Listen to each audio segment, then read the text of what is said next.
Here with Ron Scott, 34 seasons, Fresno City Community College, broke the California Community College win record with 1073 here a couple weeks ago. And thanks for jumping on with me, Ron. No, I look forward to it. I appreciate it very much. What does this milestone mean other than having bragging rights with Don Snedden? I mean, what does this record mean to you? Well, Snedden was one of the first guys that called, so um, it means a lot to me personally, to be honest with you, because I went to junior college before I went to the University of Miami, and all these legendary coaches. And then when I first got into coaching, they were all still coaching: Weinstein, John Nochi, Snedden, Scotty Pickler, and so, and then all of a sudden, to be the number one guy was, for me personally, was like, wow, it's unbelievable. So whenever we win now, I have this one player that goes, attention everybody, we just set a new record today. So, we're having fun, but it's just, obviously I'm going to say the right things but I really mean them. Everyone says them, but I've been real fortunate to have a tremendous support system, and Eric Solberg's been with me all 34 years, and Darren Gabeni 25 years, and it's a lot of hard work. I mean, it's it's hard to win every year because we have a target on our back, and when people beat us, they party at home plate. My kids go, look at those guys, and I go, well, they think we're good. So if they didn't think we're good, they'd already. Are you there? Yep, I can always edit stuff out. Somebody just called, but anyway, so it means a lot. My wife's been behind me, my kids, my coaches. So, I mean, how much did you talk about the record with your current guys? I mean, were they paying attention to it? No, I think my assistant coaches were telling my players, and we had a chance to break it. Like, we were 17-3 2 years ago, and the reason I know about it is because we have Woody Wilk, who's going into Hall of Fame for the California Community College Association. He always mentions something like a milestone might be 975 wins or something like that. But when I ran into Snedden a couple years ago at the ABCA convention, he introduced me to his wife. He goes, "This son of a bitch is going to break my record, unless somehow he dies or something." So it was funny because we started noticing that we're getting closer to it, and we were 17-3 2 years ago, and then somebody called and said you can't play, even though we were almost getting ready to start the game. Someone goes, can't play because of COVID, and my daughters both coach softball, and the Women's College World Series was canceled 2 days later, and all of a sudden we didn't play again. And then last year was just a joke. We played 28 games, no playoffs, no nothing, and I'm really glad we didn't break it last year because it wouldn't have meant much. This year we have playoffs. We're back to playing a normal schedule. Rivalries are back, and it was special. It was special, really special to happen this year. And it was in my notes with Eric. How have you been able to keep him for this long? Well, so I was the athletic director, and I made a tremendous hire. He's a great soccer coach. So he's won 2 state titles in soccer, and I'm glad he's not on this podcast because we'd be talking about soccer. So we're going to keep it to a minimum.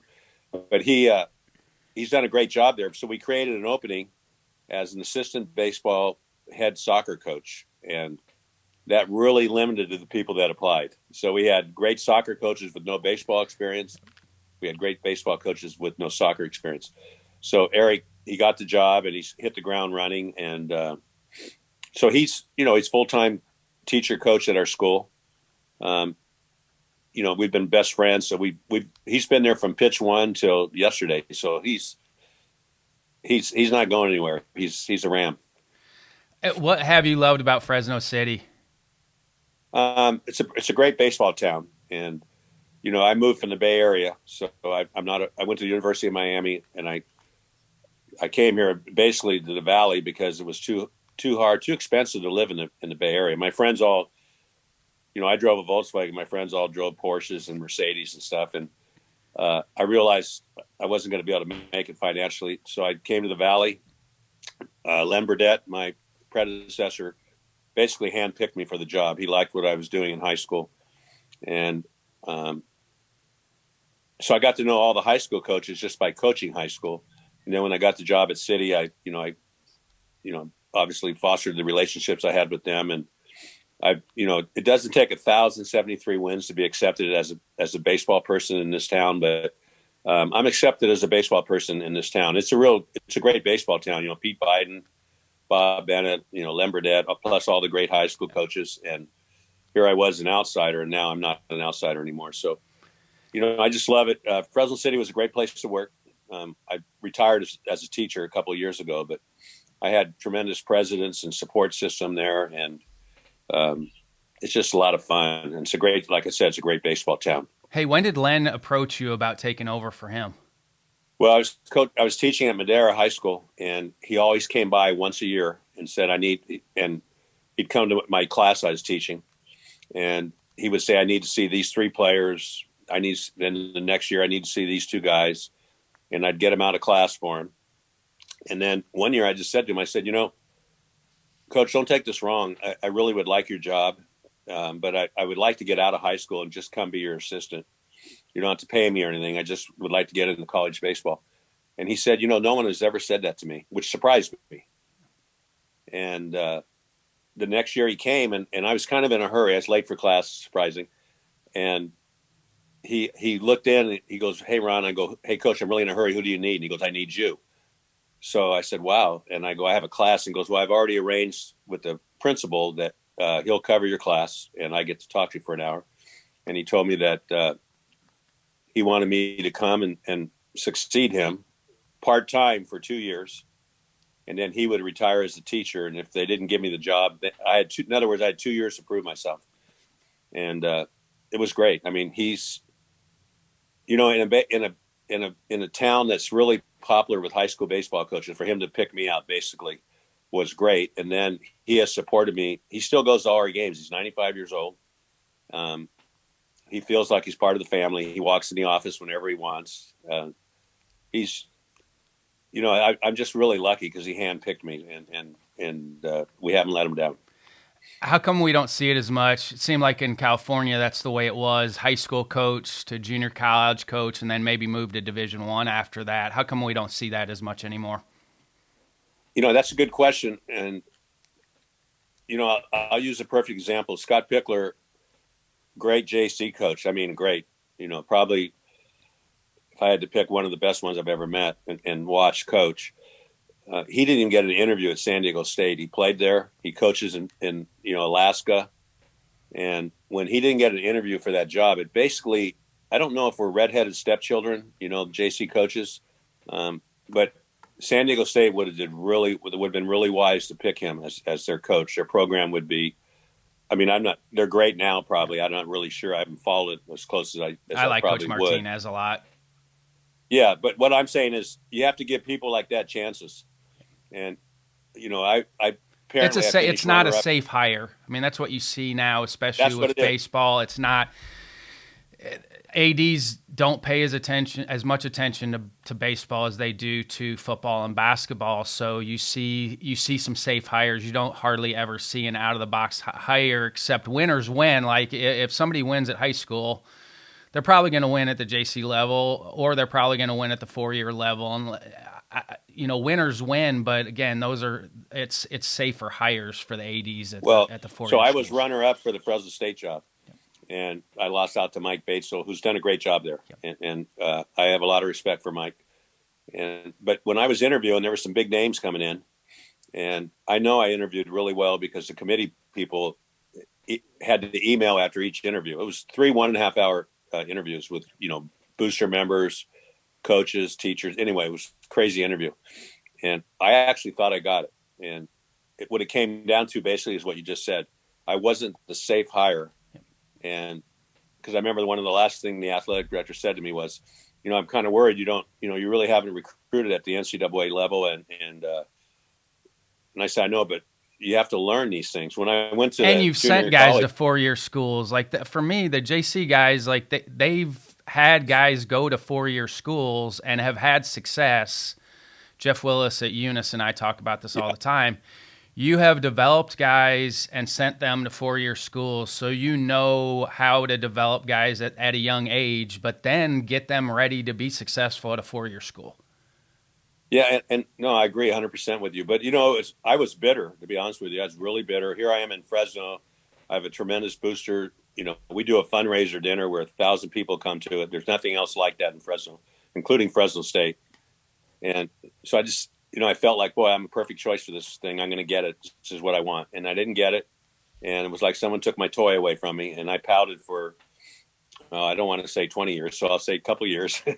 But, I've now when I look back at, everything's really worked out for me. I've been blessed. Fresno City's been great. Look, we're talking on a podcast, which I never would have before. So I appreciate everything that's happened in my life. Hey, how do you get off the mat after that? I mean, was that you with your internal dialogue? You get turned down for the job, because we've all been turned down for a million jobs in the course of our career. What eventually got you some closure to move on from getting turned down from that job? Well, first of all, I thought I had it because my daughter's Courtney was playing in the College World Series, and I went back after the interview, and I said I'll be back on Monday, and so I got back on Monday, and I had it's hard to say, I can't remember, but I think it was a voice message. I don't even know if there were cell phones back then, but I had a voice message saying, "Ron, call me right away. We have a press conference scheduled at 2:00. I really need to talk to you." So I thought, man. So I called Eric Solberg, and I said, Eric, I think we got it. And I called him, and the first thing he said was, "The first thing I want to tell you, Ron, is you should feel really good about being number 2. And I said, "I don't." And he goes, "No, you should. You're a junior college coach. You interviewed great, and you would have been a great candidate for the job. But we decided to go another way." And I said, "Just so you know, I don't feel really good about being number 2, and I'm very, very disappointed." And because that was like my dream there. I really wanted that job. It was like perfect. And I've been really lucky my whole life that things have always worked out. And so I thought it was like shocked. And I got off the mat. That's part of being one thing about being, if you're successful in baseball, you get out 7 times every 10 at bats. So you have to be a tough guy. The thickest skin I know, the people with the thickest skin I know are in the baseball industry. Here's what I like about hitters. So I like hitters that go 0 for 4 and then they get the winning hit in the bottom of the ninth. Or then there's guys that get 1 hit and they relax because individually they thought, shit, I've already done my job and I got a hit, and they end up going 1 for 4. Or a guy goes 0 for 3 and ends up 2 for 5. So there's so much failure in baseball that you have. So this was just a big setback for me personally. And then when I realized that I was the only person at that point feeling sorry for myself after, I don't know how long it took, but I was extremely disappointed. How'd you get to Miami from California? Because that was not happening back then. It wasn't happening. So I was a catcher at Kenyatta Junior College, and Ron Frazier was the Miami coach, and he had never recruited a California boy. I was the first California boy. There was 4 of us that went in 1 year. And he asked a baseball scout that was a San Francisco Giants baseball scout. He goes, "I need a catcher from California." And the guy said, "Well, we have 2. There's 2 really good ones, myself and another kid that was, I think, at Long Beach City College." He goes, "The Long Beach City College guy is going to probably get drafted pretty high. And the guy at Kenyatta College, probably not." So he offered me a sight unseen scholarship, everything paid for. And so I played in Grand Junction, Colorado that summer, and I was really tan and I have dark complexion. And Fraze thought I was an African American. So here I was. I flew to Miami. I had like 4 giant boxes, I had a stereo and everything. And nobody picked me up at the airport. And I walked into the office, and Frazier looked up at me, and I go, "Excuse me, I'm Ron Scott from California." And he goes, "You're white? You're Caucasian? You're supposed to be an African American. I've been telling everybody I have an African American catcher coming in." I said, "I'm sorry to disappoint you, but by the way, how come nobody picked me up at the airport?" And he goes, "That wasn't part of the scholarship." So there was 4 of us there that were recruited, 2 out of LA and another friend of mine from the Bay Area. And like you said, it was unheard of. And we went to the College World Series that year.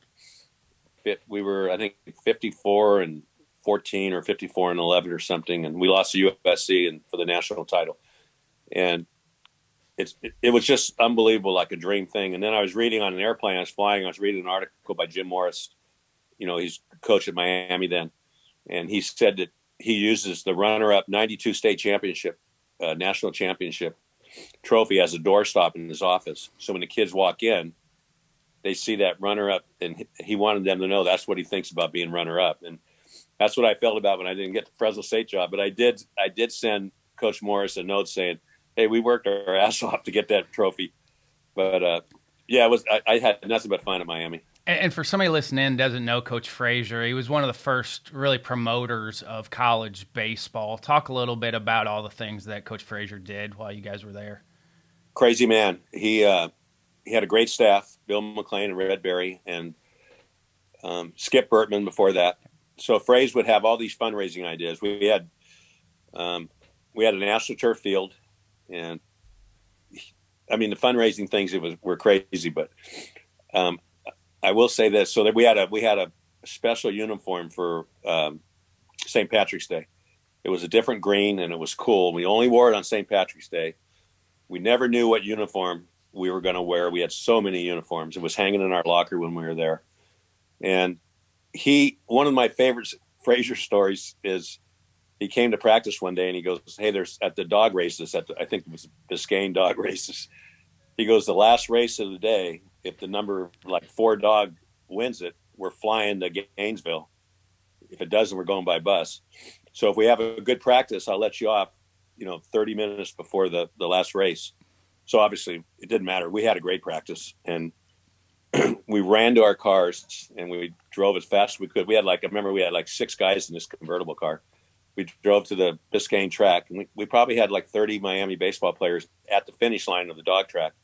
And the dog came in a photo finish and won, and we were running around like, but he just did stuff like that. He dropped a bag with $100 bills from a helicopter. It landed in the middle of the field, and then 4 fans got to go out and get as much as they could. And he had bat girls there were like 100 girls would try out or more to be bat girls, and they were all around. They chased foul balls. They were always with the visiting team, picking their bats up. And these guys were like, he just always had stuff going on. And, we played the Baltimore Orioles one night, and, I think they'd won the World Series, and we beat Wayne Garland and Brooks Robinson and those guys in front of a packed house. But he just had a fundraiser for every game. And there were some times he wasn't at practice because he was out getting something for us. And we knew that. But he was a lot of fun. He let me call every pitch of every game. And then my senior year, he would say, you're going to make the pitching changes for me because you're up close. So you can tell me when the guys lost it. And how'd your teammates handle that? By the way, these are all my buddies. I know. How'd your teammates handle that? By the way, not that this is important, but the drinking age was 18 there. And whenever we won, there was a place called the Rathskeller. It was free beers for the Miami baseball players, which I know just killed Frazier. So when you're 18 from California and you're having the time of your life there, but he would come walking out to the mound, and my buddy would say, hey man, come on, give me a couple more batters. And I go, what am I making these decisions for? But it was fun. I think it's really helped me a lot as a coach, being a catcher and just my junior college coach, Lyman Ashley and John Nochi they taught me how to run a game, how to call a game, and just be like a coach. And I think a lot of catchers are good coaches. Did you always know you were going to get into coaching? Yes. I was 16 years old, and I just missed the last thing in Babe Ruth in Menlo Park. And so they needed a coach to coach a team.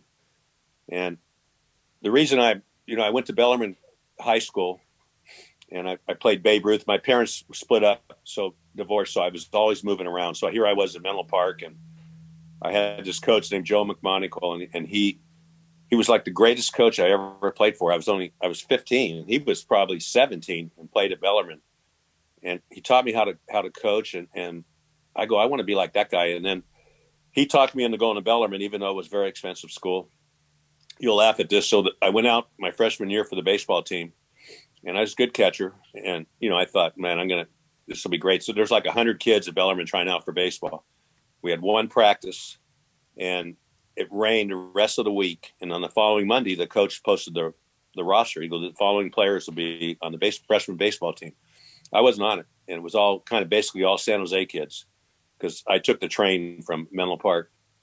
So I went up to Joe McMonagle, who was a senior there at Bellarmine and a really good player. I said, man, I got cut. I didn't make the team. He goes, what? So he said, just go out for JVs today. Just go up to the JV team and say that you were sent up. And I said, seriously? He goes, yeah, just do that. So I went up and said, I was told to come to practice here today. And I started every game for the JVs that year. So if I didn't run into a guy like Joe McMonagle, but so when I coached 16-year-olds. I mean, I was the 16-year-old kid, and I ended up coaching the Menlo Park All-Stars. We went to Stanford Sunken Diamond and won the NorCal deal there as a coach, 16. And I just loved it. And I knew I wanted to be a coach the second I got out of college baseball. But being from the Bay Area, I thought maybe I'll be an accountant. You know, there's money there, and I love math. I was a math guy. So when I went to Miami, my very first semester, I did a workshop I was up on the 12th floor in Miami, and this guy didn't have a window. So I was in the office with him, and he was a good accountant. And I looked around and go, you don't have the window or anything like that? And he goes, no, but this is a good job, though. It's 8 to 5, and I sit in here. And so I went, wow, I don't want to do this. So I changed my major to PE, and thank God I did. So here I am. I try to tell people that all the time. I think the misnomer now is like find your passion. Well, you have to do other jobs to actually find your passion. Your passion is not just going to come to you. You have to actually work multiple jobs to figure out the ones that you don't want. I didn't think I was going to get into coaching when I was playing in college until I actually started doing it. But I had other jobs up to that point that I was able to eliminate. Well, I don't want to do that. I don't want to do that. I think that's part of finding your passion is working some other things to find out what you actually like. You know, Ryan, you're right, because and I tell my players, hey, your window of opportunity is right now. So you still control your life. If you want to be a teacher, a doctor, a lawyer, whatever, you can do that. And then each year you don't do well in school, or each year you start to settle, then all of a sudden a lot of guys have parents. And I said, you don't need to raise your hand, but I bet a lot of you have parents that they bitch and moan when they get home from work. They're tired. And that's because they're not doing what they love. But it's too late to change because they're locked in, and they get a job. When I first went to Fresno City, I had this kid I loved, and he just didn't apply himself in school. And I said, man, if you don't apply yourself, you're going to be flipping burgers, down the road. And I walked in like 10 years later, he was flipping burgers, and I love this guy too. And he goes, Coach, you were right about that. I'm flipping burgers. But I just feel really bad, when people, because you can do what you want to do. And what you just said, that it might take a couple of jobs to find out that, hey, this isn't me. And so I have a stepson right now that he's getting his master's, and he was in he was going to be in a master's program that he thought he loved. And then all of a sudden, about, 1/3 of the semester, he goes, man, this isn't for me. And he changed, and now he's thriving. He's into counseling, but see, it takes. Go shadow. I tell people that all the time. I'm like, go shadow the profession that you want. Go shadow whoever does that job. Go follow them around for a week and ask them questions. Ask what they like. Ask what they don't like. Because until you actually get into it and start doing it, you don't know. So you might as well get some inexpensive experience by going to see somebody that's in that profession doing what you want to do, and actually see if you're going to like what they do for a living every day. There's no question. And when you're into coaching, every day's different. Yes.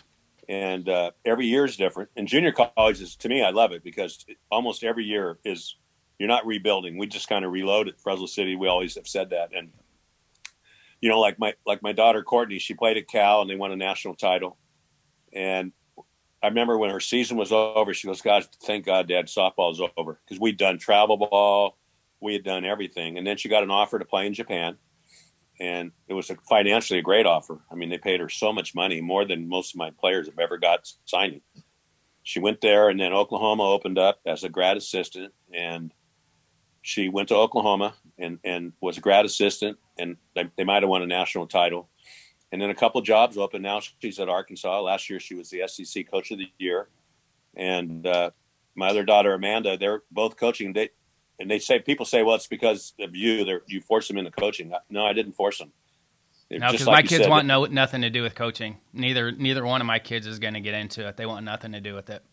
so, but the last person I thought was going to be in softball was Courtney, and now she's thriving, and and I'm just so proud of both of them. But you just never know what you're going to be, but you still can be what you want to be, and so I'm fortunate. Think about it, I go to work every day. I come home and it's not a mundane job. It's sometimes you're tough when you lose a tough game. I was going to ask you with as many females we have in the baseball industry now, if they were growing up now, do you think there's a chance that they would be coaching baseball instead of softball? Yeah, I'm not, Because I know sure Amanda. Amanda and I worked at Iowa together, and I loved my interactions with her when I was at Iowa. And she came across as a baseball person. Like you could tell that she had been around baseball her whole life. She came across as a baseball person. Well, they both are, and I'm not saying, because if they're watching this, sometime they're going to say, "Dad, what are you talking about?" But yeah, they're like baseball people. But to answer your question, I'm not sure that men would have accepted that 10, 20 years ago. They're just starting to This is get. a great time for baseball because it's open to anybody. It doesn't matter what you look like, gender. It doesn't matter anymore, which is a great time for baseball. In baseball, most kids are really approachable, and sometimes too approachable. Like I remember we worked with this hitter. We had him all figured out. We had him in a great stride. He just was really solid. And then he got in the game, and his dad yelled from the top row, "Hey, get your back elbow up." So he gets his back elbow up, and I take him out 2 innings later. I go, "What are you doing?" I go, "I wanted the kid I started today. I didn't want the guy with his back elbow up." It took us a month to get that straightened. So, hey, how long ago was that? How long ago was that story? That story? Maybe 8 years ago. Yeah, I think is that the biggest difference between baseball now and when you first started is the parent involvement. Unfortunately, I think everywhere too, kids have these private coaches, and nothing against them because because they're out there, they're doing what they want to do. But I don't have a big enough ego to say, hey, you can't go learn from someone else. And like one thing about Eric and I, we've had some pitchers that have struggled or some hitters that have struggled, and we can't quite figure it out. We'll get somebody we really respect and say, hey, take a look at this guy. What do you think? And because that's just the way it is. But unfortunately, there's a lot of kids who aren't strong. They'll just take advice from anybody. There might be a guy in the grocery store saying, hey, I went to the game the other day. I don't know if I think you're dropping your hands or something. And then like, it's just crazy to me, and that they have these good coaches, but they're still open to anybody. It could be just somebody at the concession stand after the game. So I think to get back to you, like if Amanda, that was another call there. If she was in the hitting, like being a hitting person, she could go into a Major League Baseball or Division I men's college program, and she'd have the attention of all those guys, and she could talk about it, and she's strong, and they would listen to her because she would have a good basis of what she's doing. I just don't think 15 years ago people were open so much to women, and I think 20 years down the road we're going to see more and more. Jessica Mendoza, she was, people used to laugh. I don't like hearing a woman on TV, but you know what? She knows what she's talking about. Yep. So, and I knew Jessica when she played at Stanford. I remember we flew home from a College World Series afterward. Nicest girl. I had no idea she was going to be on TV with A-Rod, in 10 years. But think about that. So I think there's going to come a time and place for women to be more involved. Yeah. Yeah. We're already seeing it. It's awesome. It's awesome. You've had to adjust a little bit on the parent side then, and also with the facility side too, because I think the things we ran into it where we were at with guys that had their own instructors, and it's good as long as kids having success, and then sometimes they need a break from you at times too. But how have you adjusted with that side of it with the instructors, but also on the parent side of it too? Because I think all of us towards the end had to adjust to the parent side also. Well, the parents. To me, like the parents are more involved in high school because they all think their kids are still playing in the big leagues. and they all want Division I scholarships. It's not Division II or III or NAIA, but it has to be D1. And which just amazes me because there's so many great college programs out there. And we've sent Connor Brogdon and Sean Halton to Lewis and Clark, which is an NAIA school, and they won national championships there, and they both went to the big leagues. That was their vehicle to the big leagues. They could have went to some D2s if their parents or their egos were big, but they went NAIA because we told them that was, that's bad. That's back with Ed and the staff right after that. And but the parents, I don't have a big problem with parents, maybe because they respect me or maybe they're afraid of me. I don't think they are, but I have an open door policy, but it's not really open. It's like, I tell my kids, hey, if you want to come talk to me or talk to any of us, come talk to me. But if your parents seek me out someday, then it's going to be a bad conversation because I might tell them, you got a 1.1 grade point average, or if we get into your life. So you keep your parents at a distance, and because by and large, most of the time, if a kid's not playing, he doesn't deserve to play. And the worst teammate is the one that supports them. That's how cancer starts. Like a guy goes, hey, can you believe I'm not playing? You should say, yeah, I can. You struck out 11 times and 23 at bats. And, but to say, be a great teammate. Don't be a buddy. The buddies, those are the cancers. Those are the guys that coach is screwing me. I'm not playing. And then in the back of your mind whether a kid should be on the field or not. And you're not being a good teammate if you're not honest with him, where you just pat him. Oh, yeah, you're right. Coach is screwing you right now. It's funny. So when I was at Miami, I made the USA team with Frazier, and we got a gold medal, and it was really cool. And we came back. It was my junior year, and I opened up the season 6 for 48, and which is not very good. And he sat me down, and he played Tom Holliday. Holliday's a coaching legend, and Holliday had come from Yavapai Junior College, and Frazier had recruited him like he recruited me. You're my guy. So both Holliday and I were his guy, even though he had a guy named Ted Shellmate back from the year before that hit 300. And so all three of us were a little bit pissed that we were the guy. And so we had to work our ass off. And then, so I ended up going 6 for 48. And Frazier sat me down and said, hey, I want you just to watch the game tonight. I don't want you to catch the bullpen. I want you just to watch the game and enjoy it. And then you'll be back in there tomorrow. So Tommy Holliday went 4 for 4 that night.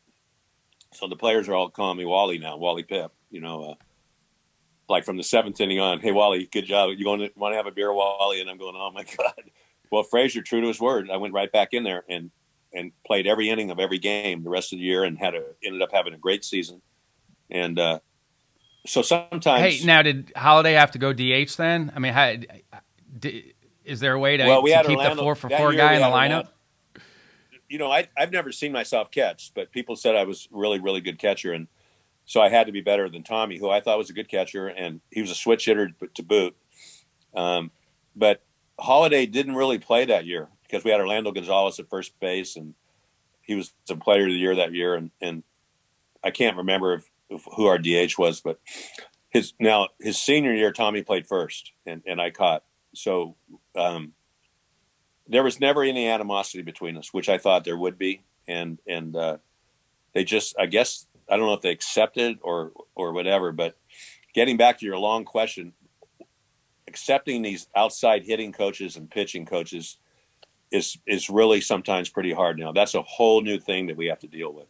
And like we had a guy that we wanted to throw an inter squad on Monday. He goes, I'm a little sore. I threw 60 pitches yesterday. I go, where? He goes, I'm working out with so-and-so. And I go, really? Why would you do that? And he goes, I just want to get some work in. I go, well, it's unfortunate. You could have pitched today and we could have watched and then maybe put you in a game later this week. But it's really not those guys' fault. It's the players' fault, or the parents saying, hey, he's not pitching. I need to pay $100 an hour over there to this guy. And so that's a little bit difficult, but that's what it is. You talked about Frazier telling you you're going to be back in. Do you feel like that's the key to good coaching, is being consistent with your messaging? No matter what you tell a player, being consistent with your messaging. I think the main thing is not to lie to them. And because once you lie to them, and I've sat kids down the same way Frazier did. And I said, you're not playing tonight. You're not playing at all. I just want you to watch the game and you'll be back in there tomorrow. And like yesterday, we were playing West Hills, which is a tough team to play because, anyway, I don't want to get into it. You drive an hour and a half, and all of a sudden there's a baseball field, and there's sheep out in the field. And anyway, and it's windy. And I started this kid at second who's kind of the heart and soul of our team, not the most talented, but a tough guy. And after 2 at-bats, we were up 4-1, and I took him out, pinch hit for him because we had a guy at second. I was, you know how you get a feeling we're going to get a hit here and make it 5-1. And I looked over in the dugout, and he had a hoodie on, and he was sitting on the bench pouting, it looked like to me, you know. And I called him up, and I go, "Hey, JJ, what's up, man? It's on me. I took you out. You did nothing wrong. I just had a gut feeling we were going to get a big hit here." And he looked at me and goes, "Hey, coach, no worries. I trust everything you do. I'm just mad at myself." So I think having the respect of the players is being right up front with them and telling them and not bullshitting them, and then following your word. And you have to treat them all the same, and you have to treat them not the same. You know, we have kids that they're driving down the freeway and they run out of gas. They may walk off the next exit, and their parent might be there to buy them a new car. And then we have other guys that, you know, they don't even have a car. Yeah, they're gonna have to keep walking. They're going to have to keep walking. They might be 5 minutes late for practice. They may text you, "Coach, I'm struggling, man. I'm on a bus or something." And so you have to treat kids different in that respect. But at the same time, when you're as far as rules and coaching, you have to treat your number 25th player the same as your number 1, as far as, you know, giving him reps and treating him like he's part of the team. Is there a difference between Northern California Junior College and Southern California Junior College? There was a big difference. Maybe 15 years ago, you know, Sneddon and Pick, Dennis Rogers. I mean, that Orange Empire, my gosh, whoever showed up at the Final Four, I don't care if they finished third in that league, they were the team to beat. And they just dominated. And I'm not sure what has happened. Maybe the draft and follow getting away, or I've never really thought of it, but it's much more equal now. We have, you know, there was a time in Northern California that was Sac City and Fresno City. We were 1-2 every year in every poll. And, you know, we were in the Final Four, one of us. And now, man, there's so many Delta with Reed Peters and Santa Rosa. And I mean, whoever Sac, you know, but there's probably 7 or 8 really, really tough programs in Northern California. And in Southern California, there's probably a lot. But it used to be the Orange Empire and the rest of the state. You know, you talked about the differences. What are some of the similarities? What are some things that you've kept over the years? With what? Anything. On field, off field. What are some similarities between when you first got into it? Well, I've learned a lot. You know, when you come out of high school, you learn a lot. I don't know, maybe like this took a while to learn, but your opening day lineup is your opening day lineup. You've been practicing since August, and you threw these 9 guys out there because they're your best players. So after 2 games, if one guy's 0 for 6 and one guy's 0 for 8 or whatever, to me, and then if your third game's against somebody sloppy, and then you replace those guys that are 0 for 6 who have played Sac City or Cypress, and now they're playing, you know, Burger King the next game, and you put the replacement in and he gets 3 hits. Now you got a mess. And I think what I've learned is you pretty much, you know, your kids, you know the strength of them, and just let them work their way out of the lineup rather than just take them out. And how long though? I mean, that's the balancing act. How long do you let a guy go? I think 15 games. You know, that's, you know, we're at 15 games now, and I looked around and go, man, we've given that guy too much. We've given him a lot of rope, and there's guys on the bench that are, but you know, the one thing I feel that has been my constant is, and I probably have changed a lot. I don't think I have, but is just to treat kids fairly and be enthusiastic and run good practices and just get them prepared to play at a high level and have pride in the uniform and pride in themselves. And, you know, because they're representing their family and us and school. And I think just adhering to that and staying strong in that is I would say has been consistent. Is your practice planning similar to now to when you first started? Is it similar? Pretty similar. So I read an article that Lou Pavlovich wrote in this latest Collegiate Baseball But I had coaches that were 10 to 15-minute segments, and I really am that way. And I know coaches don't like that because there's coaches say, hey, we're going to do these rundowns till we do them right, or we run out of light. And you've lost the kids at that point. So I try to have every practice different, because otherwise it's mundane. It's just like an 8 to 5 job. And the one thing about baseball, Ryan, you know this as well as I do, you have to prepare them for so many different things. Bunt defense, a rundown. You may not even have a rundown. We haven't had one yet this year. Yet I'm ready for one. I want someone to get picked. I want someone to get in a rundown so we can execute it because we're ready. So you have to spend 10 to 15 minutes on rundowns. Today we're going to work on bunt defenses for 15 minutes. And hey, how are you training those? Because I'm always intrigued by so say you got rundowns or bunt defense that day. How are you attacking that during practice? What's the setup during practice for those? Okay, so we do our stretch, of course, and then we do lately I've been having our catchers throw every day, 2 to first, pitch outs, 2 to third, 3 to second, and just to get them in a rhythm of throwing because I'm not completely thrilled about what's going on there. And then the pitchers have drills, and then what we do is we come in, let's say we're going to do rundowns. We'll do rundowns from 3:30 to 3:45, and we put 3 pitchers on the mound, and one throws the first. We do a rundown there. Our outfielders are running. And then as soon as we execute that rundown, then the middle guy picks a guy at second and the other guy at third, and we rotate quickly. And everybody goes through there, so they get 3 rundowns. And then as soon as we're done with that, and we don't review the rules anymore because we've already done that. And I tell our guys, hey, it's 15 minutes. That's all. And if we do really, really good in 12, we're done. And then we'll do a bunt defenses. And I think I learned this from San Jose State, but the worst thing I think you can do is have one of your pitchers out there throwing bunt defense.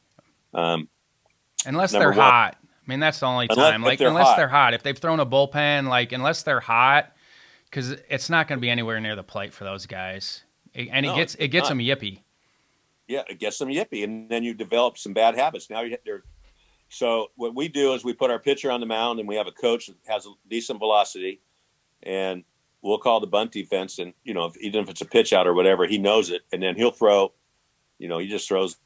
We would use the pitching machine sometimes too for that. We would have the pitcher go through his motion, and then we'd have a coach up front so we could get a little more juice on it at times, or throw breaking balls too. We'd use the machine with on-field bunting live like that sometimes, just so we could work on bunting breaking balls if we needed to sometimes too. And we do that too. And I've talked to good bunting coaches. I want to ask you a question about something about holding runners a second, because it's funny. So, but someone goes, why would you bunt off a machine? You're never bunting off a machine in the game. Well, because you're getting consistent strikes. And you're emulating the stuff.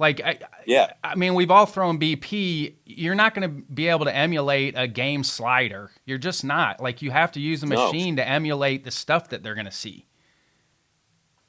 It drives me crazy. So I don't watch the other team hit a lot in BP. I may watch where their powers, their 3 or 4 best hitters, because they'll tell you, even if, 5 o'clock batting practice, we have a lot of 5 o'clock hitters that don't hit very well. It's 6:30 or 7. But those guys, they'll swing out of their ass, and they're power guys, and we know they're not going to hit a changeup. Or there's other guys that drive the ball over the field. Those are the ones that worry me. But they're also hitting off a coach that's throwing 40 feet away. That's trying to hit their bat. They're probably 60 miles an hour. And I always tell our guys, hey, if we get into a game where everyone's throwing from 40 feet, 60 miles an hour, it's going to be a fun one. It's going to be 38, 36. But so all you're really doing is getting loose on that. So anyway, holding runners at second.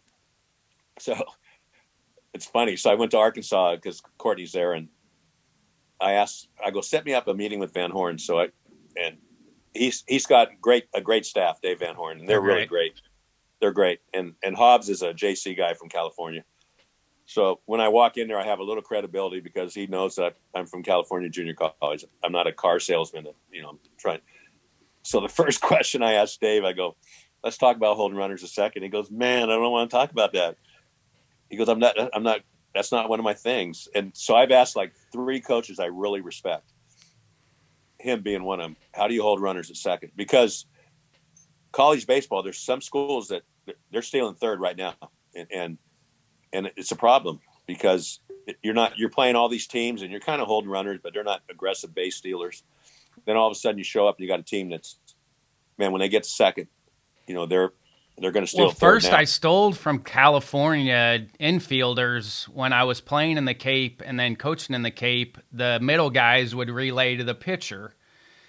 And so we started with that, but then I went to a release. I think the best way to teach your guys, your pitchers and middle guys, to hold runners is for the middle guy to have a release to the pitcher of when he can pitch, because that means the guy's feet are stopped. Because everybody's vaulting now. They're doing all kinds of crazy stuff now, Yep. which works, and that's why guys are getting better at stealing third now because of vaulting. But we would teach them, and we do it in the bullpen. We do it with their live stuff. It was a two-man game with the pitcher and the middle guy. They're in charge. Whoever was the second baseman or shortstop, whoever was covering, we would have a release. Sometimes it would be a glove tap. Sometimes it would be glove to chest. And as soon as the pitcher saw that, they could pitch. And they knew the guy was stopped, because if the feet were stopped and they pitched, there's a bunch of ways to do it. I just felt like that was the best way to combat what we were starting to see the last few years with a lot of vaulting, a lot of momentum jumps at second base. I felt like that was the best way to shut that down, was as soon as the pitcher saw a release from the middle guy and knew that they were free to go. And that's so I watched Pickler. I watched what Cypress does.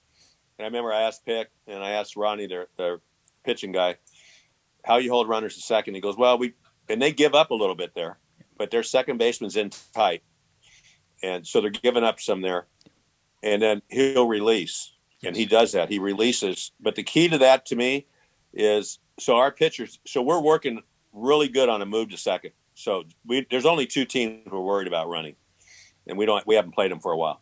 But when we play them, we're going to be good at turning and throwing on a pick. But it's more than that. If you can show them a good pick, yes, then you've neutralized them. Obviously, you know this.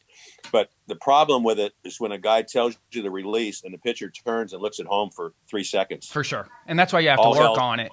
But and the release works for flash picks then too, because that was the second piece of that is, yes, we're trying to get their feet stopped, but now they're paying attention to the middle guys, so they know when they see flash, then we can pick.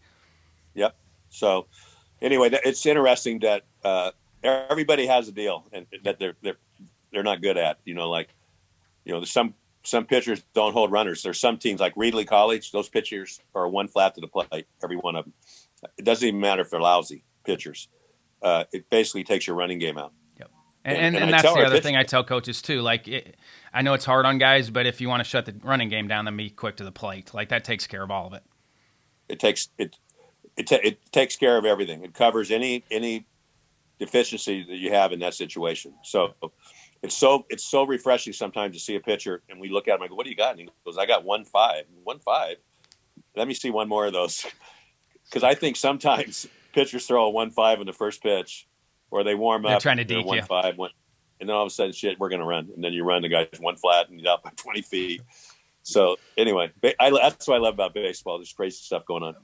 Are you calling pitches now? I know you ran your own game when you were playing. Are you calling? I saw a picture of you. It looked like you were doing the numbers sequence. That was offense. That was offense?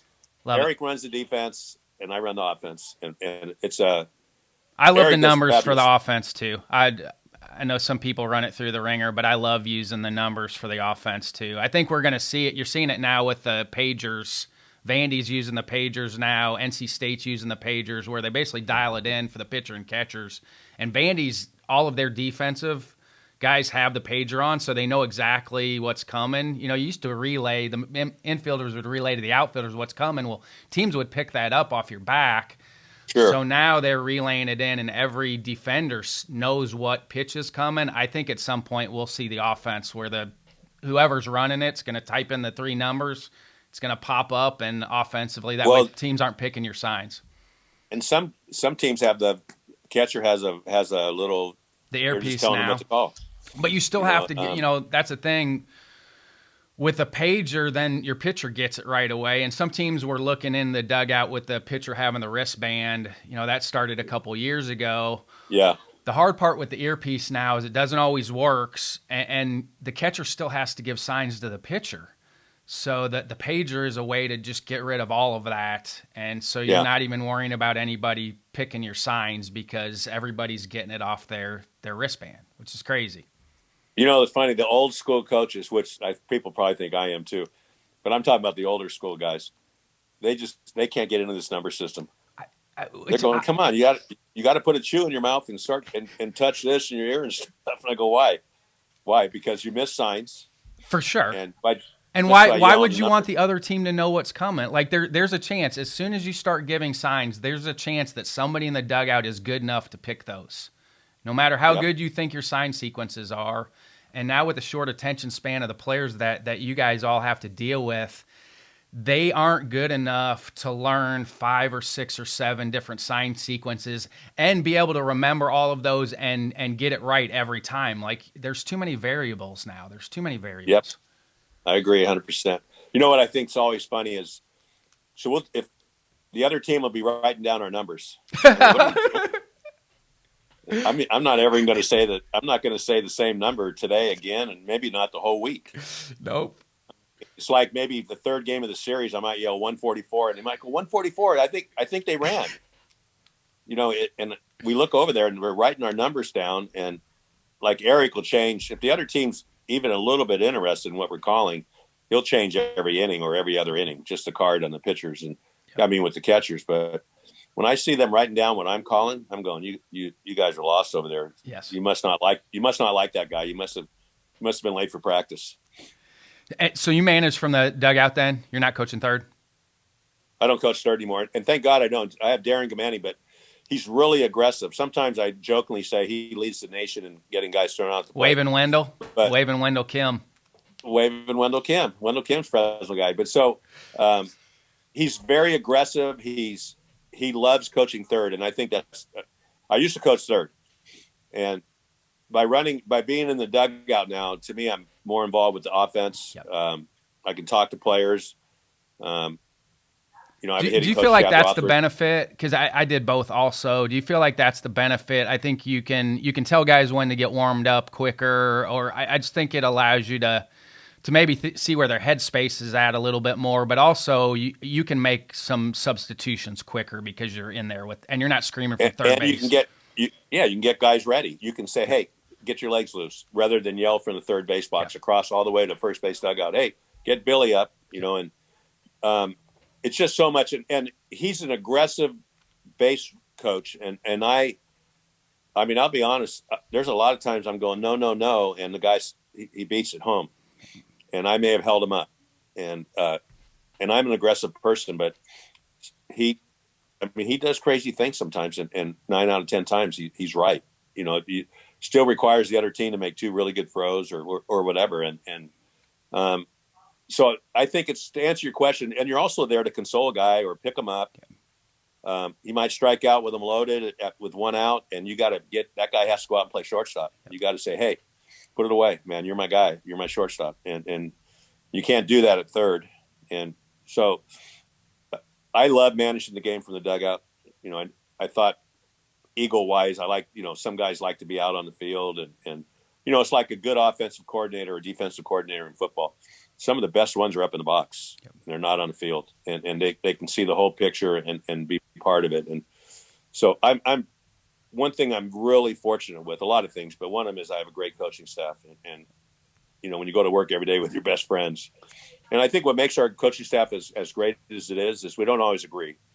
You know, if I walked in and said, hey, this is the starting lineup, and everybody said, okay. But I like it when the outfield coach speaks up and says, hey, you know, there was probably like 20 years ago, I said, anybody want to fight for somebody in the outfield or infield? And then my outfield coach goes, yeah, I think we ought to play Roman Castanon. And I go, man, Roman, he hasn't hit a line drive in a month. And he goes, I know, but he was our number 1 recruit. And, you know, I just think he's a gamer and he's working hard in practice. I said, all right, 4 for 4 that night, made All-Northern Cal. You know, it's just, I wouldn't have played him. But I had a coach that spoke up for his position group guy.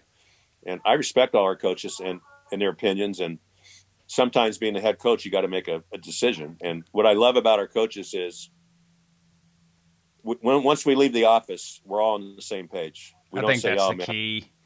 Oh, I and then we mentioned that might come today. in. We had an office meeting today, and I'm like, this reminds me of when we would have our lineup meetings. But no matter what we say or if we agree or disagree, like somebody has to make the decision, and whatever consensus that's going to be, that's what we're going to go with, and then that's what we're going to do. And that's part of. There's going to be confrontation at times, and that's healthy. I think we've lost that in society now. People don't know how to have healthy conversation and Exactly. confrontation, where that's just what we grew up with. Was you may have it out sometimes, but once it's done with, it's over with, and then you move on to the next thing. And I think we miss that in society now. Kids don't know how to have healthy confrontation with each other. Exactly. And adults, the same way with Yes, adults. it's not just kids now. It's adults can't It's have like in a healthy marriage, but conversation. you have to be able to say your piece, and the other person has to respect it, even though they may not agree with it. But the one thing we do is we don't come in the office after a loss and say, "I told you we shouldn't have pitched that guy," or you know what I'm saying? Hey, we're in it together. Yep. We win together, we lose together, and I tell the players that the players win, the coaches lose. When we lose, you go home. The parents, a lot of those parents. I heard this from Steve Friend from Chabot. I He love called me Steve. when we. Oh, I I love love Steve Steve. Friend. So when we broke the record, he called me the very next morning, and it was one thing that was cool about the record, as I told a lot of people this, it took 1,073 wins for you to call me. And we kind of laughed. I go, I was the same guy yesterday, but like Friendly will say, the parents are a problem out there. And he goes, and he said this, and it's so true. Parents want their kid to play with the 8 best players. Yes. Yep. And that's what it is. Everyone gets a T-shirt, but everyone doesn't get a T-shirt. So it's when we come in, one of my coaches, if they would have said to me, "Why did you squeeze there?" or what, I told you we shouldn't have played him in the outfield. Then then we have "I told you so's," yep. And everybody already knows what was said before, and it's but it's true that it's you have to be mature, and I have a very mature coaching staff, and that's the I think thick they have the skin utmost. piece. That goes back to the baseball. Good baseball people have thick skin because things like this are going to happen. So you have to learn how to adjust. Something may not go right, but you have to have thick skin with whatever the outcome is. Exactly, and we've already discussed it earlier. It's baseball there's an adversity in baseball Yes. the whole day, and it's so easy to tell kids, hey, we have runners on second and third with no outs. If we hit 2 ground balls to second, we're going to get 2 runs. Everyone's going to be excited. You guys are going to have RBIs, but they just don't completely buy into it. And when they buy into it, then you have a baseball team. And you know what I'm saying? Are you doing post game talks? Do you spend much time with them after the game? About 5 minutes.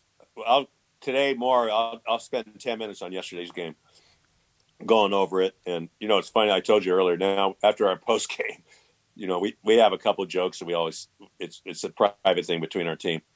And then at the very end, this one kid will walk up and say, "Hey, congratulations, coach, on a new record." And we laugh, and then we break. But today we're going to go over. We had some awful base running mistakes our last 2 games, and to be the best team at the end, we have to eliminate those. And I think what my message today to the kids are going to be, when we get to the very end, the guys on the mound are going to be the guys that are not our aces. They're going to be the guys that, we won game 1 in the regional, and now game 2, we won it. And now we're in game 3 and 4, and we're throwing guys out there that we're counting on. It's the biggest games of our season. So to be a complete team, you can't make 3 base running mistakes in a game. And so we're going to work on some a little negative talk at the beginning, then obviously wrap it up on a positive note. But yeah, we have to cover. Are those off bat reads? Are those the mistakes? Is it misreading off the bat, not knowing where the outfielders are, trying to push bases, not pushing bases? I mean, there's a lot of variables with that. What aren't you guys executing wise, and how are you going to clean it up in practice? Well, we've spent a lot of time on base run. It's one of our groups, and what happened yesterday was we drove over an hour and a half and passed sheep and cattle, and then we played on a field, and I don't want to say anything about our opponent. We're a lot better than our opponent, but they beat Modesto. It's a baseball game. Yep. And great thing about baseball. I mean, a good high school team could come in and beat us. Their pitcher could set us down, and we might hit 14 fly balls because we think we're great, and they'll catch them all. And I always tell our guys, hey, you'd be amazed. They can catch fly balls in junior college, even the worst teams. But our mistakes yesterday were just guys weren't thinking. There was a guy on second, and our guy hit a double off the left center field wall, and he was tagging, rather than being a third of the way and reading it. And 2 outs, the first inning, a base runner, guy lined one in the 4-hole for a base hit, and he froze. And then he barely made it home. And it's just little things like that, the guy could have made a great throw and thrown him out, and he froze like there was 1 out. And it's just things like that. I don't mind an aggressive. It's pre-pitch. It's pre-pitch thoughts and understanding all the things that may or may not happen. And I think that's the difference with this generation now is they don't. As a coach, I think you have to spend a lot more time on this part of it. Is the anticipation piece. You do all that the check, like where the outfitter's at, how many outs there are. You have to do that before every pitch is thrown with your checklist, and I think that's where kids now are losing that a little bit. They're not as good as it now, and that's why you have to spend a lot more time on it as a coach now. Like, think of this, like there's a guy at first base, and the guy hits a flare over the first baseman's head, and our runner's flat-footed a little bit looking to see if it's going to drop. Hell, he's got to be at third base. Yes. He's already checked the outfield, and then he'll come in and say, my bad. I don't like our kids to say my bad to me because I already know whose it is. And I go, don't ever say my bad. You can point at my chest like I'm wrong, but don't say my bad. Those 2 words drive me nuts. We would tell him, hey, say, I'm going to fix it. I got that from Sal Fasano. He's the catching coach for the Braves, and he played for my dad at Evansville. That was something I got from him. He was like, I want guys to say, I'm going to fix it. I'll fix it. Instead of saying my bad, I'll fix it. You know what? I'm going to bring that up today. I thought it was great. I love Sal. Sal is one of the best baseball guys I've ever been around. He's a really good receiving guy, and obviously they won the World Series. But that was his cueing change. He was like, yeah, just tell him to say, hey, I'm going to fix it. Because that I already feel better. Yes, for sure. Instead of my bad, because nobody likes my bad, I'll fix it. Yeah. Or I know, Coach. No. If you knew, you wouldn't do it. But there's too many, and this is not against high school coaches, but our best players were superstars in high school. Yes. So maybe they didn't have to get a bunt down, or they didn't have to really worry about how they base ran because they're going to bat third every day. And but when you lose a game 4-3 because you made 2 base running mistakes or you didn't get a good read, I mean, it's important, and it may not, like yesterday we won 10-2. You're trying to win a state championship. Like those are things that are going to allow you to win a state championship or lose a state championship. And we're trying to win it tomorrow. Like we're playing tomorrow. We're trying to win a state championship tomorrow, and not the day we play the state title. And that's going to be my message today. It's not you want to play perfect innings, perfect pitches, and our base running mistakes were tragic, and they never showed up because we won 10-2. And, like yesterday, we had guys getting at bats at the end and we're fighting just because they haven't had at bats. And we have a guy that runs to third on a fly ball to left because he thought it was over his head. The guy makes a nice catch, turns around and doubles him off second. And the guy in the on-deck circle was so excited because he was getting an at bat and never got a chance to get an at bat. So it's just things like that. But like you just said, I'm going to fix it. Number one, I like that. And number two, we're trying to win a state title tomorrow. And that's if you don't play that way tomorrow, it doesn't just miraculously show up once the playoffs come. You have to start playing that way now because it doesn't just show up at the end. If your team hasn't done it all year, you're not just going to eventually figure it out at the end of the season. Yeah, and it's a good point. But see that's something that kids don't understand, especially the prima donna guys that bat third every game. And I'm going to say, hey, there's going to come a time. Like, okay, Santa Rosa, Damon Neilinger, I mean, he's as tough a guy as there is. And I love the way he coaches.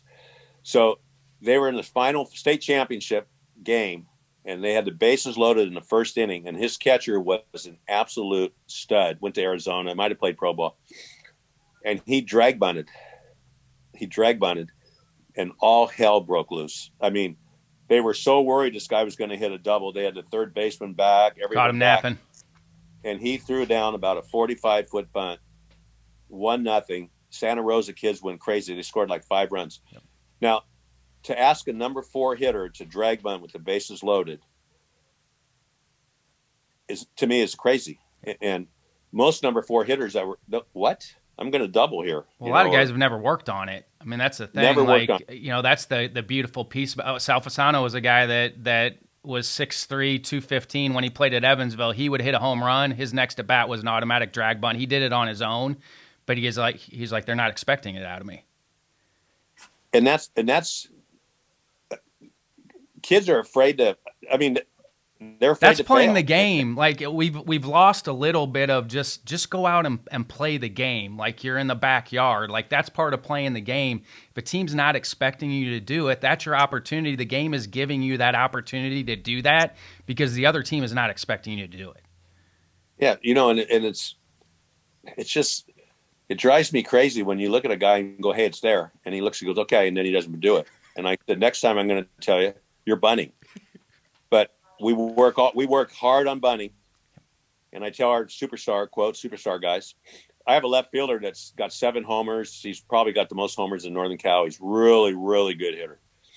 He's an unbelievable drag bunter, and this is good coaching right here.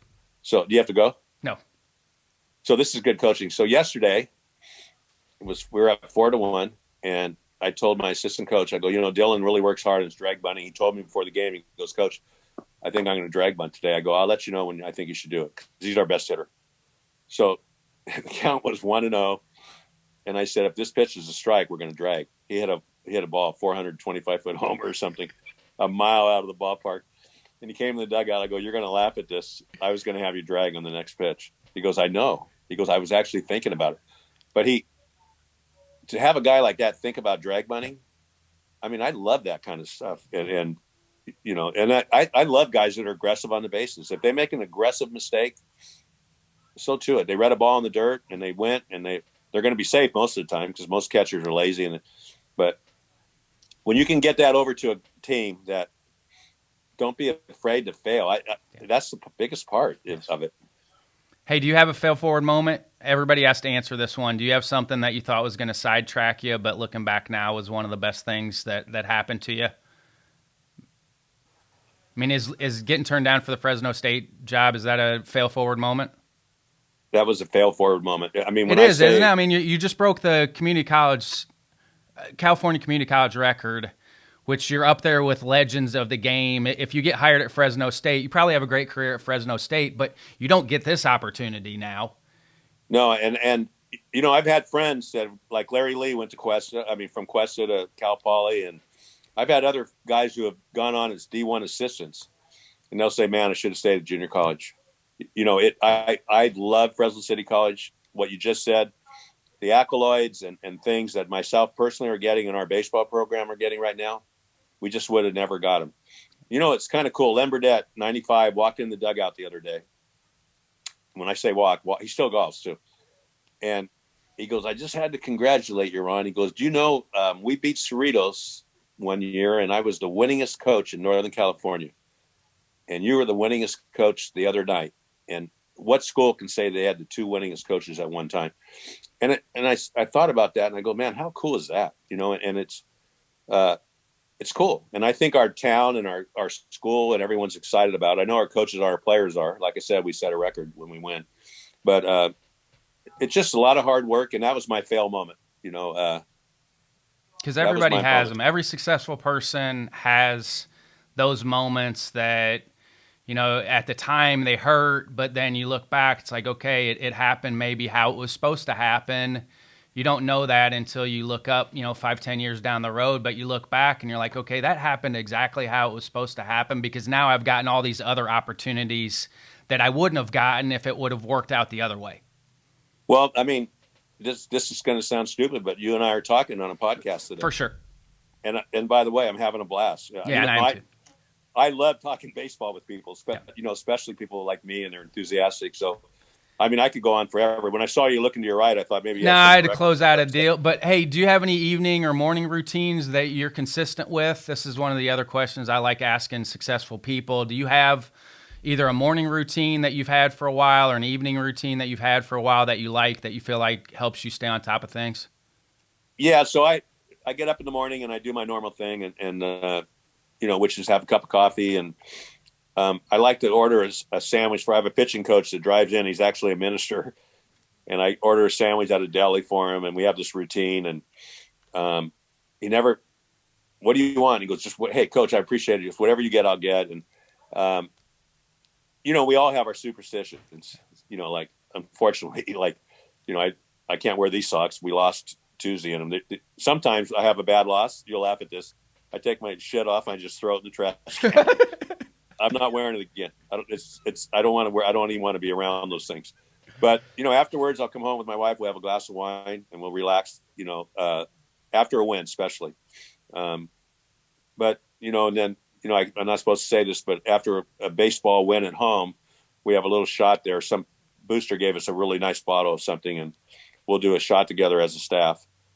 And then I'll come home and have a glass of wine with my wife. And so that's my evening routine after a game. But it's part of savoring those moments. I don't think we do that enough as people. No. When you have something good happen to you, I don't think people savor those moments enough. And I think that's a key to longevity, especially with what you've done in your career or anybody that's successful. I think you have to savor when good things happen, because it doesn't happen all the time. You're going to have tough days. And so you really do have to embrace and cherish and savor those days that are good and the good moments.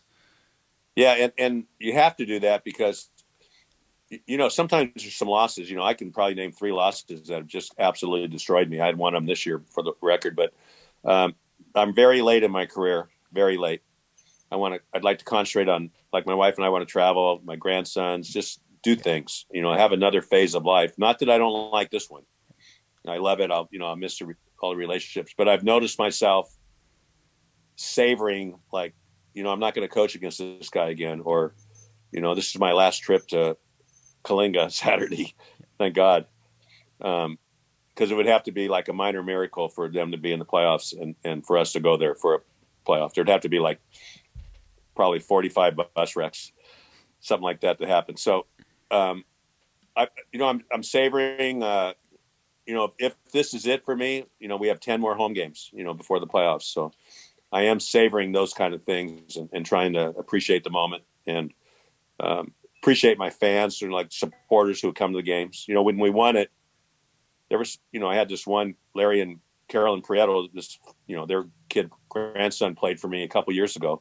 They drove over there to watch it, and so I've had a lot of special friends and memories and stuff like that. So you're right. I need to savor the moments. Well, and to spend that, you're not going to see it anymore. You're not going to see somebody spend that amount of time and have that type of longevity at a place. I hope I'm wrong. I've said it multiple times. I hope I'm wrong, but we're just not going to see it anymore with a guy that's at a place for 30, 40 years. We're not going to see it anymore. Hopefully I'm wrong on that. I just don't think we're going to see it anymore.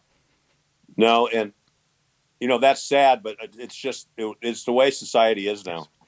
It's really about society. What are some final thoughts, or if there's something I should have asked you that I didn't? Oh, I don't know.